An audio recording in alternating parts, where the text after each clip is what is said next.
Meanwhile, a St. Louis County councilman could be out of a job after hiring one of his own family members. That potential removal could see the county hold an election just to find a replacement. Our Caroline Hecker joins us now from the newsroom with the latest details and some new developments in just the last couple of minutes, Caroline. Yep, that's right, David. Right now, St. Louis County council members are meeting, and the councilman in question, Dennis Hancock, is attending virtually. And within the last hour, a St. Louis County judge has granted him the ability to continue to serve in that capacity until this case plays out in court. First Alert 4 did confirm today that the St. Louis County prosecuting attorney Wesley Bell filed an order in court to immediately suspend St. Louis County Councilman Dennis Hancock.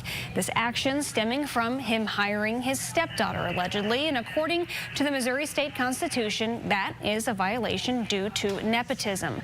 According to the Missouri Constitution, he can challenge this suspension in court, but once he's formally served, he should not participate in county council duties. However, that appears to have been overridden, at least for the time being, by this order coming down from the St. Louis County judge this afternoon. Now, according to those online court filings, Hancock is accused of hiring his stepdaughter to work as his administrative assistant on August 19th.